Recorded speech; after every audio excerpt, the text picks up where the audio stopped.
여러분 안녕하십니까? 예, 반갑습니다. 우리 옆 사람과 이렇게 한번 인사하면 좋겠습니다. 예수님은 살아나셨습니다. 네, 예수님은 이 순간에도 살아계심을 믿습니다. 예수님은 살아계십니다.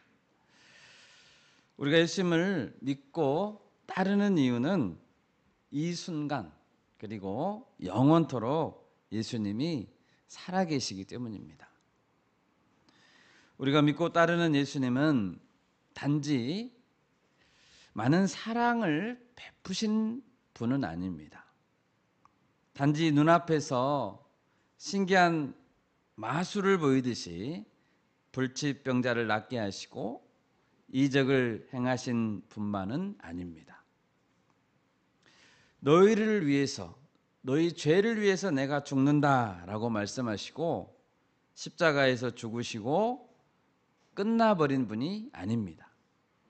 예수님은 죽은 지 사흘 만에 다시 살아나셨고 제자들이 보는 앞에서 하늘로 올라가신 하나님이십니다.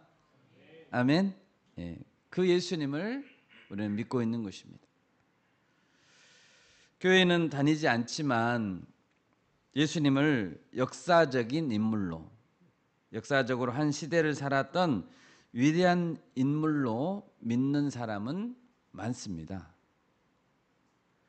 그런데 만일 어떤 사람이 나는 예수님을 믿는다라고 하면서도 십자가에 못 박히기 전까지 또는 못 박힐 때까지 이 땅에 살았던 예수님만을 믿는다면 우리는 그를 그리스도인이라고 부르지 않습니다. 우리는 오늘도 사도신경에 이렇게 나온 것들을 고백했었죠. 본디오 빌라도에게 고난을 받으사 십자가에 못 박혀 죽으시고 장사한 지 사흘 만에 죽은 자 가운데서 다시 살아나시며 하늘에 오르사 전능하신 하나님 우편에 앉아 계시다가 저리로서 산자와 죽은 자를 심판하러 오시리라. 아멘. 우리는 이 예수님을 믿는 것입니다. 사도들과 이후에 많은 그리스도인들은 이 신앙 고백을 하면서 자신의 삶을 헌신했습니다. 이 고백이 오늘 이 시간 나와 여러분의 고백, 목숨과도 바꿀 수 있는 신앙 고백이 되기를 바랍니다. 아멘. 오늘 설교의 제목은 다시 예루살렘으로입니다. 오늘 내용을 보면 두 명의 제자들이 13절에서는 예루살렘에서 엠마오라는 곳으로, 그리고 33절에 보면 다시 엠마오라는 곳에서 예루살렘으로 갔습니다. 같은 날 오후에 또 저녁 시간에 갔다 왔다 상당히 바빴을 것 같습니다. 왜 이런 상황이 생겼을까요? 예수님께서 그들을 어떻게 다시 예루살렘으로 가도록 만들었는지 살펴보면서 예수님이 누구신지 그리고 우리의 식어진 신앙이 어떻게 회복되는지 깨닫는 귀한 시간이 되기를 바랍니다. 첫째로 예수님은 절망하는 제자들에게 가까이 다가가서 동행해 주셨습니다. 먼저 우리는 왜 그들이, 두 제자들이 예루살렘에서 엠마오로 갔는가를 생각해 봐야 합니다. 13절을 보십시오. 그날에 그들 중 둘이, 여기서 그날은 예수님께서 십자가에 못 박혀 죽으시고 사흘째가 된 날입니다. 부활의 아침이 있었던 그날이죠. 그들은 예루살렘에서 25리, 약 11km 떨어진 엠마오라 하는 곳으로 가고 있었습니다. 예루살렘은 해발 고도 약 800m에 위치하고 있습니다. 그래서 엠마오로 가는 길은 구불구불한 산길이었을 것 같습니다. 그들이 엠마오까지 걸어갔던 시간은 대략 3시간에서 4시간 정도 걸렸을 것으로 생각됩니다. 29절에 보면 엠마오에 도착했을 때 때가 저물어 가고 날이 이미 기울었었다. 저녁 시간이 됐다라는 뜻입니다. 14절에서 그들은 예루살렘에서 있었던 여러 가지 일들에 대해서 서로 이야기하면서 길을 걷고 있었습니다. 이때 예수님께서 갑자기 그들에게 가까이 다가가셨고 나란히 동행하시기 시작했습니다. 물론 그들은 그분이 예수님이신지 처음에는 깨닫지 못했습니다. 그러면 엠마오로 가는 두 제자의 마음은 어떤 마음 상태였을까요? 예수님이 그들에게 묻자 19절에서 23절까지 그들이 예루살렘에서 그간 된 일을 요약해 주는 말을 하게 됩니다. 먼저 예루살렘에서 일어난 일은 나사렛 예수에 관한 일입니다라고 말했습니다. 엠마오로 가는 두 제자는 예수님에 대해서 어떻게 생각하고 있었습니까? 19절입니다. 그는 하나님과 모든 백성 앞에서 말과 일에 능하신 선지자였다라고 말합니다. 여러분, 마태복음 16장에 보면 예수님은 제자들에게 물었습니다. 너희는 나를 누구라 아느냐? 이 질문 기억나시죠? 이때 베드로가 대답했습니다. 주는 그리스도시요 살아계신 하나님의 아들이십니다 라고 고백했습니다. 사람들은 예수님을 단순한 선지자라고 생각했지만 베드로는 달랐습니다. 베드로는 당신은 하나님이십니다 라고 고백한 것입니다. 이 대답을 들으시고 예수님은 시몬아 내가 복이 있다. 이를 네게 알게 한 이는 혈육이 아니요 하늘에 계신 내 아버지시니라 라고 말씀했습니다. 그런데 베드로의 이 고백이 오늘 엠마오로 가는 제자들에게는 어떻게 바뀌었습니까? 이렇게 말했죠. 그는 하나님과 모든 백성 앞에서 말과 일에 능하신 선지자입니다 라고 말하고 있습니다. 엠마오로 가는 두 제자들의 생각 속에 예수님은 말과 일에 능한 자이지만 그는 선지자 수준에서 벗어나지 못한 자입니다 라고 고백하고 있습니다. 베드로가 했던 하나님의 아들입니다. 하나님입니다. 하나님입니다 라는 이 고백은 그들 마음속에는 이미 사라져 버렸습니다. 제자들은 예수님께서 무슨 일을 할 것이라고 기대했습니까? 21절입니다. 우리는 이 사람이 이스라엘을 속량할 자라고 바랐노라. 자신들은 예수라는 이 위대한 선지자가 이스라엘을 구원할 자라고 기대했었는데 십자가에서 죽어버렸고 자신들의 꿈은 물거품이 되고 말았다고 실망하고 있습니다. 여러분 지금 이 말을 하고 있는 사람이 누굽니까? 18절에 보니까 그 한 사람은 글로바라는 사람이었습니다. 성경에 글로바라고 하는 그 이름이 요한복음 19장 25절에도 등장합니다. 제가 읽겠습니다. 예수의 십자가 곁에는 그 어머니와 이모와 글로바의 아내 마리아와 막달라 마리아가 섰는지라 라고 기록되어 있습니다. 십자가에 달린 예수님 곁에 있었던 여인들 4명이 기록되어 있죠. 예수님의 어머니 마리아, 예수님의 이모, 글로바의 아내 마리아, 그리고 막달라 마리아 4명입니다. 또 오늘 본문 24장 10절에 보면 부활의 아침에 예수님의 빈 무덤을 확인한 여인들도 이름이 나옵니다. 이 구절들의 공통점을 찾아볼 때 글로바라는 사람은 예수님을 가까이 따랐던 여인들 중에 마리아라는 여인의 남편이었습니다. 그리고 예수님의 12제자 중에 한 명이었던 작은 야고보의 아버지라는 것을 알 수 있습니다. 아내인 마리아는 십자가의 죽으심을 보았습니다. 예수님이 돌 무덤에 장사 지낸 것을 보았습니다. 그리고 무덤이 빈 것까지 확인했던 핵심적인 증인 중에 한 명이었습니다. 본문 22절에서 23절에 보면 글로바는 말합니다. 또한 우리 중에 어떤 여자들이 새벽에, 오늘 새벽이죠. 그날 새벽이죠. 새벽에 무덤에 갔다가 그의 시체는 보지 못하고 와서 그가 살아나셨다 하는 천사들의 나타남을 보았다. 이렇게 말했다라는 것을 들었습니다.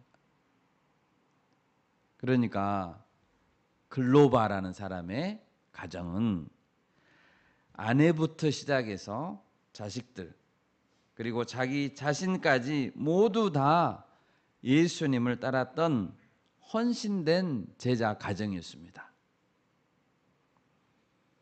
지난 3년간 예수님의 공생의 3년간 모든 것을 제쳐두고 예수님을 따라다니며 사역을 도왔던 헌신된 자들 가정, 그 가정이 글로바의 가정이었습니다.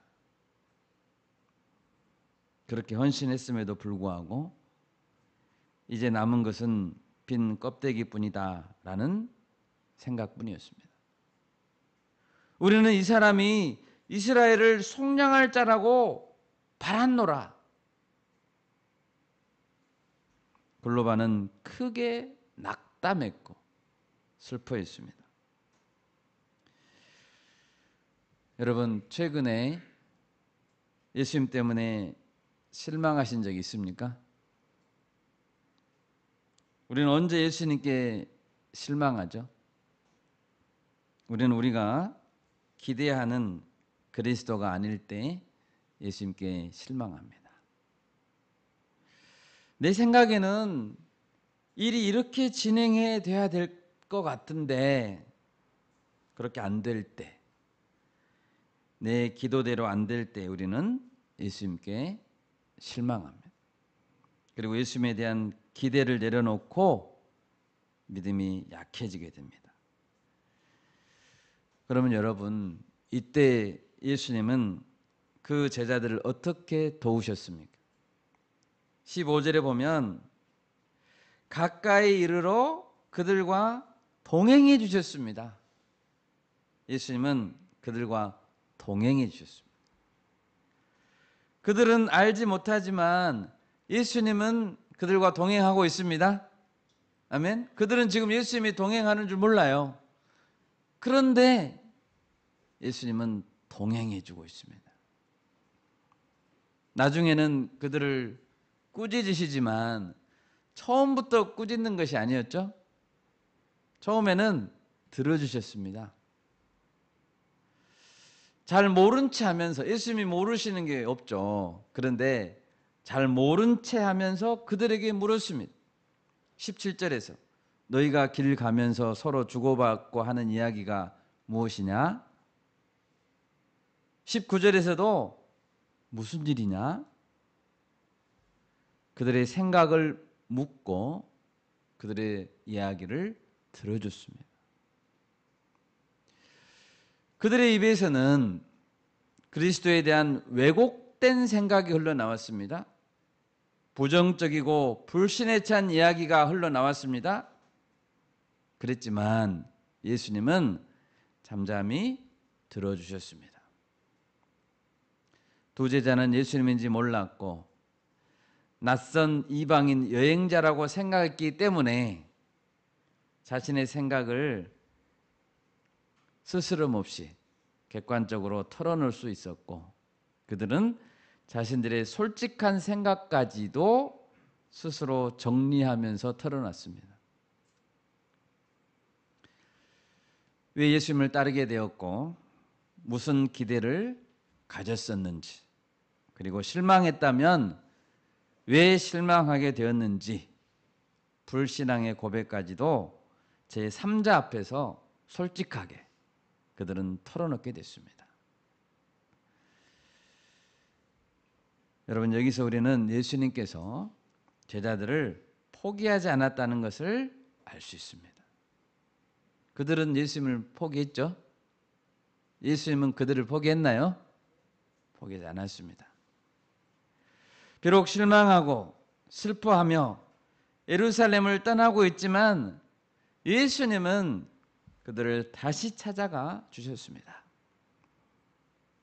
우리 같으면 사명을 버리고 떠나간 제자들을 어떻게 할 것 같습니까? 다리 몽댕이를 분질러 놓고야 말겠다. 절대로 못 도망가게. 씩씩대며 흥분할 것 같습니다. 그런데 예수님은 그들의 불신앙의 여정이지만 그들의 길에 잠잠히 동행해 주셨습니다. 여러분, 때로 우리는 포기하고 싶습니다. 들어눕고 싶습니다. 모든 연락을 차단하고 복잡한 곳을 떠나서 혼자 잠수 타고 싶습니다. 실제로 그런 분들이 많이 있죠? 그런데 그럴 때 예수님은 어디 계실까요? 예수님은 그들과 동행하고 있습니다. 우리 눈이 가려져서 예수님을 몰라볼지라도 그때에도 주님은 가까이 계십니다. 아멘. 그 길을 함께 걷고 계십니다. 여러분, 언제든지 내 곁에 계신 주님을 믿으십시오. 아멘. 둘러보면 반드시 주님은 가까이 거기 계실 것입니다. 둘째로 오늘 본문에서 예수님은 성경에 담긴 고난의 의미를 가르쳐 주셨습니다. 25절을 보십시오. 드디어 예수님은 말문을 여셨습니다. 이르시되 미련하고 선지자들이 말한 모든 것을 마음에 더디 믿는 자들이요. 예수님은 먼저 선지자들이 말한 것을 너희가 믿지 않는구나 라고 지적하셨습니다. 구약 성경에는 그리스도에 대한 예언이 나와 있습니다. 그런데 거기에는 먼저 그리스도는 고난을 받아야 하고 그 이후의 영광에 들어가야 한다라는 내용이 들어 있습니다. 찾아보겠습니다. 이사야서 53장을 찾아보겠습니다. 이사야서 53장 3절 말씀 같이 한번 읽겠습니다. 그는 멸시를 받아 사람들에게 버림받았으며 간고를 많이 겪었으며 질고를 아는 자라. 마치 사람들이 그에게서 얼굴을 가리는 것 같이 멸시를 당하였고 우리도 그를 귀히 여기지 아니하였도다. 아멘. 8절과 9절 말씀도 한번 읽어볼까요? 8절과 9절입니다. 그는 곤욕과 신문을 당하고 끌려갔으나 그 세대 중에 누가 생각하기를 그가 살아있는 자들의 땅에서 끊어짐은 마땅히 형벌받을 내 백성의 허물 때문이라 하였으리요. 그는 강포를 행하지 아니하였고 그의 입에 거짓이 없었으나 그의 무덤이 악인들과 함께 있었으며 그가 죽은 후에 부자와 함께 있었도다. 아멘.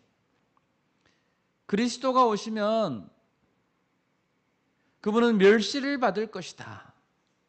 그리고 사람들에게 버림을 받을 것이다 라고 예언하고 있습니다. 그리스도는 질고를 아는 자다 라고 말합니다. 그리스도는 억울한 재판을 받고 죽을 것이지만 그 세대 사람들 중에 우리들의 죄 때문이다 라고 생각할 자가 없을 것이다 라고 예언합니다. 그리스도가 묻힐 무덤은 부자의 무덤이라고 기록하고 있습니다. 실제로 예수님이 장사된 곳은 아리마대 요셉이라는 부자의 묘실이었죠. 예수님께서 태어나시기 700년 전에 기록한 이사야서입니다. 그곳에 이렇게 자세하게 예언이 되어 있는데 사람들은 선지자들의 말한 것을 가볍게 여겼습니다. 여러분, 성경은 정확합니다. 아멘. 우리는 이 성경을 믿어야 합니다. 예수님은 말씀하십니다. 그리스도가 이런 고난을 받고 먼저 고난을 받고 이후에 자기의 영광에 들어가야 할 것이 아니냐. 여러분, 예수님은 우리를 죄에서 구원하시기 위해 먼저 고난을 받으셔야 합니다. 그리고 나서 영광에 들어가야 합니다. 순서가 바뀌면 안 됩니다. 순서가 바뀌면 안 됩니다. 그리스도 메시아는 군사적으로 정치적으로 튼튼한 나라를 세우기 위해 오신 분이 아닙니다. 죄에서 죄인들을 구원하시기 위해 오신 분입니다. 아멘. 아멘. 이렇게 그리스도께 잘못된 기대를 하게 될 때 사람들은 쉽게 실망하고 그리스도를 떠나게 됩니다. 몇 가지 예를 보겠습니다. 베드로는 예수님께서 십자가를 져야 한다고 했을 때 어떻게 말했습니까? 주여 그리 마옵소서, 이 일이 결코 주께 미치지 아니하리이다 라고 했습니다. 이 말을 했다가 예수님께 호되게 야단 맞았죠. 이 사탄아, 내 뒤로 물러가라. 너는 나를 넘어지게 하는 자로다. 네가 하나님의 일을 생각하지 아니하고 도리어 사람의 일을 생각하는도다. 가룟 유다는 어땠습니까? 가룟 유다는 12 제자들 중에 한 사람이었고 재정을 맡은 비중 있는 제자였습니다.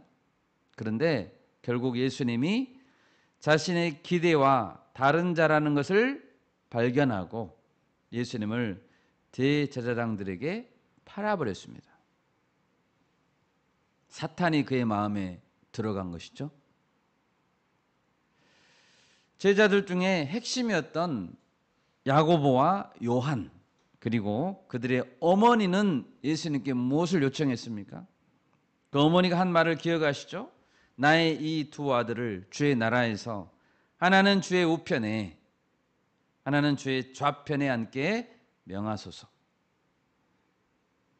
여러분, 이들 모두 다 잘못된 기대를 가지는 자들입니다.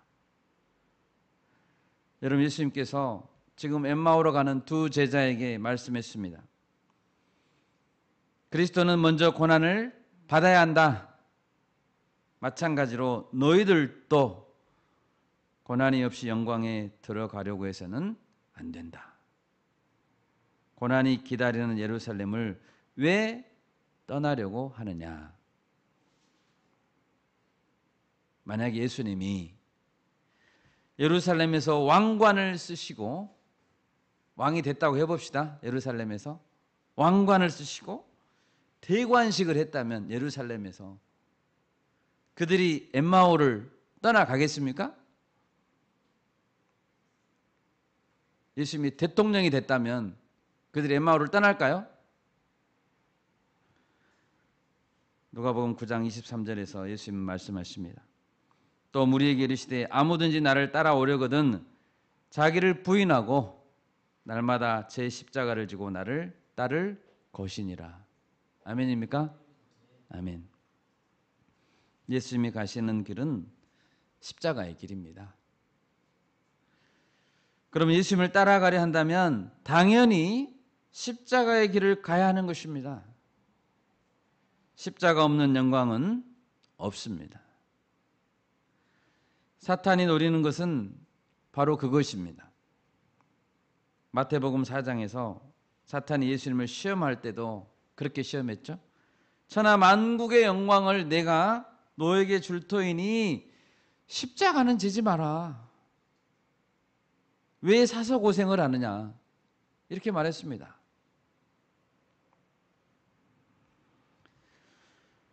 갈라디아서에 보면 사도 바울은 갈라디아 성도들에게 호소합니다. 율법을 지키려고 하고 할례를 받으려고 하는 자들은 모두 자기들의 행위로 의롭다함을 얻으려는 자들이다. 그것은 모두 고난 없는 영광을 얻으려고 하는 거짓 복음이다라고 말하고 있습니다. 우리 갈라디아서 6장 12절을 찾아보겠습니다. 갈라디아서 6장 12절과 13절 우리 두 구절을 같이 읽겠습니다. 무릇 육체의 모양을 내려 하는 자들이 억지로 너희에게 할례를 받게 함은 그들이 그리스도의 십자가로 말미암아 박해를 면하려 함뿐이라. 할례를 받은 그들이라도 스스로 율법은 지키지 아니하고 너희에게 할례를 받게 하려 하는 것은 그들이 너희의 육체로 자랑하려 함이라. 아멘.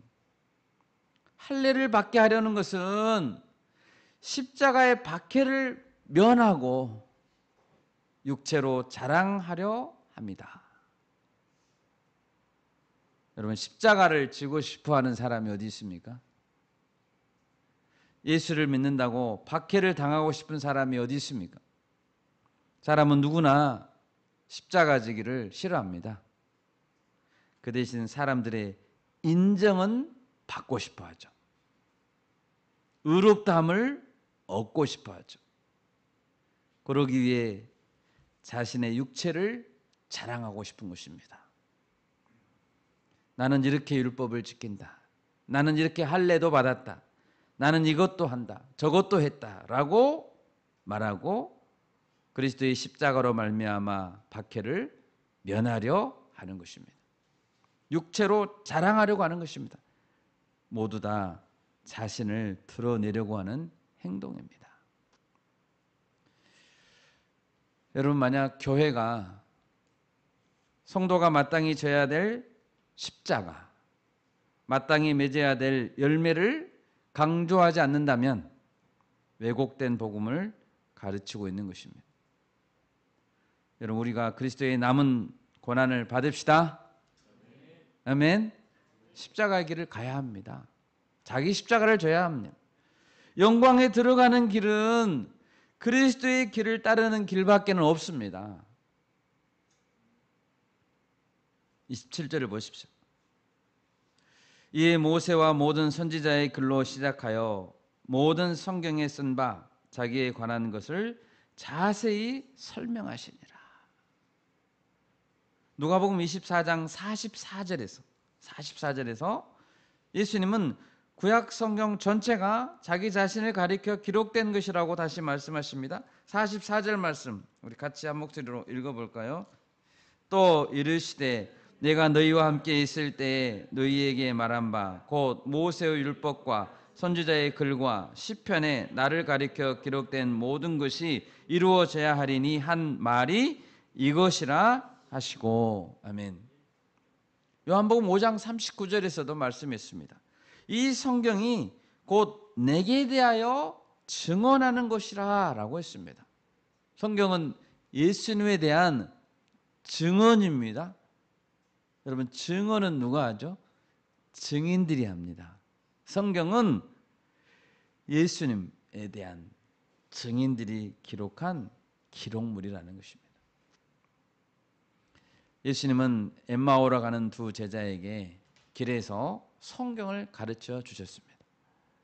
구약에 기록된 것, 예를 들면 창세기, 출애굽기를 비롯한 모세 오경, 그리고 모든 선지자들의 예언들, 그리고 시편이 자기 자신에 대한 기록이라고 증명해 주셨습니다. 여러분, 성경은 단순한 연구 대상이 아닙니다. 성경은 공부를 하는 연구 대상이 아닙니다. 성경은 도덕책이 아닙니다. 역사책, 문학책이 아닙니다. 성경은 그리스도에 관한 예언과 계시의 말씀입니다. 그것이 예수님 때문에 기록된 것이라는 것입니다. 성경은 예수님에 대해서 미리 예언했고 그것이 예수님에 의해 성취되었다는 것을 증명하는 책입니다.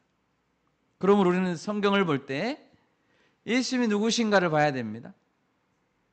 예수님이 왜 오셨고 무엇을 하셨고 앞으로 어떻게 할 것인가, 그리고 나는 예수님을 어떻게 따를 것인가, 이런 관점에서 봐야 하는 것입니다.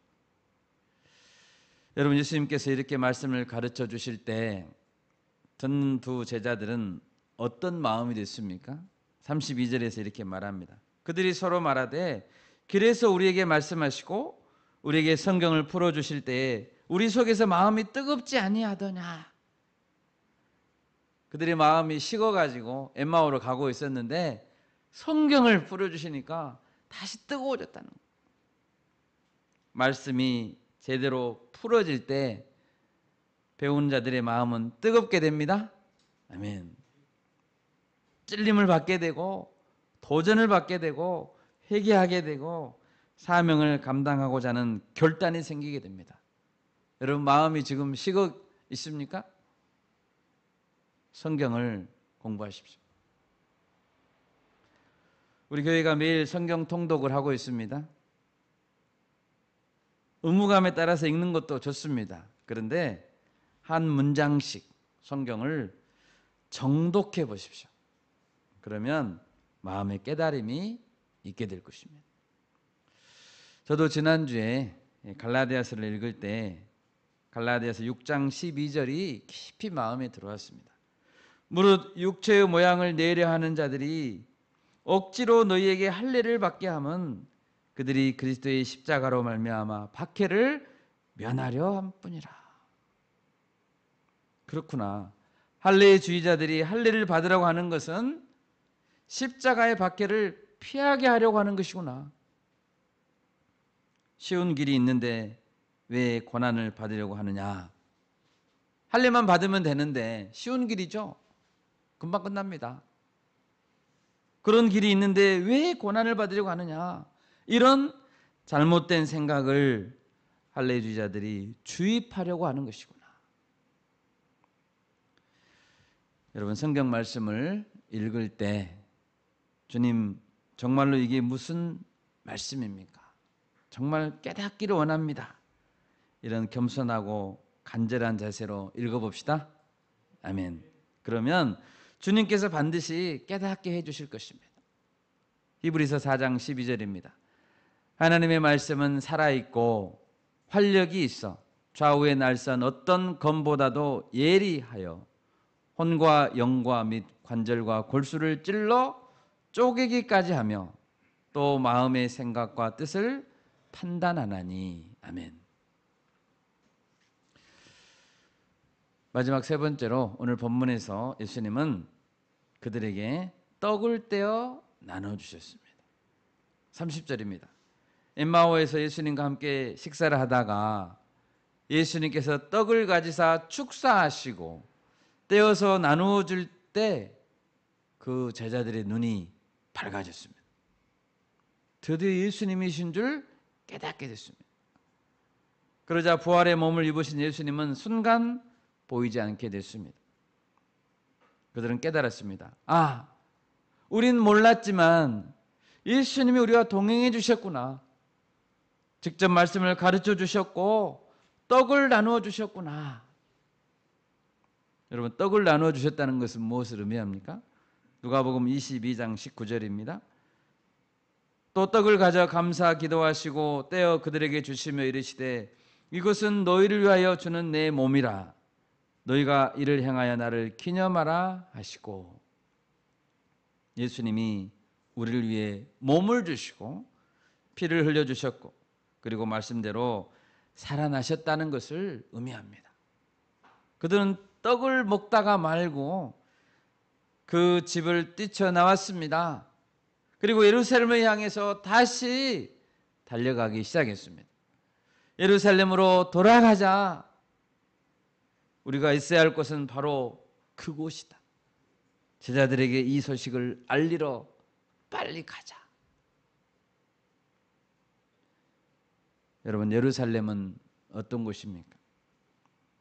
그들은 왜 떠나게 되었죠?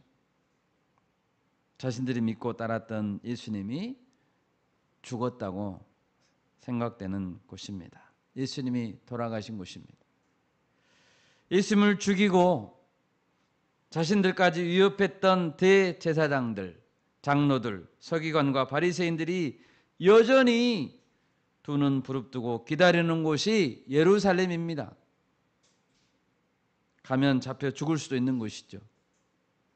그런데 그들은 예루살렘으로 다시 올라가고자 합니다. 왜 그렇습니까? 부활하신 예수님을 만났기 때문입니다. 성경의 모든 내용이 깨달아졌기 때문입니다.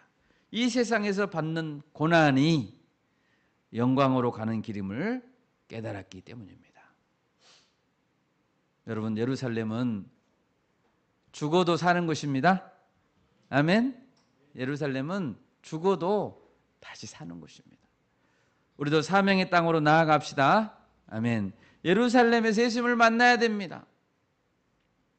사도행전에 보면 이제 성령도 받아야 됩니다. 오순절이 기다리고 있죠. 만약 우리가 예루살렘에서 다른 곳으로 가야 한다면 그냥 가면 안 됩니다. 엠마오를 가는 것처럼 낙심하고 가면 안 됩니다. 예수님께서 보내시는 곳으로 파송을 받아서 가야 합니다. 아멘. 아멘.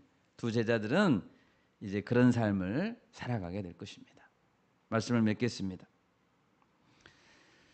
여러분, 혹시 지금 낙심하여 엠마오로 내려가고 계십니까? 사명의 땅인 예루살렘으로 다시 돌아갑시다. 아멘. 내 기대, 내 뜻을 내려놓고 주님의 사명이 있는 곳인 예루살렘으로 올라갑시다. 예수님은 살아계십니다. 예루살렘에서 만나 주실 것입니다. 성령을 부어 주실 것입니다. 말씀으로 우리를 깨우쳐 주시고 뜨겁게 해 주실 것입니다. 우리가 만약 예루살렘을 떠나야 된다면 예수님의 파송을 받고 복음 전파자로 보냄을 받아야 합니다. 저와 여러분이 이 귀한 사명을 잘 감당할 수 있기를 소망합니다. 아멘. 제가 기도하겠습니다.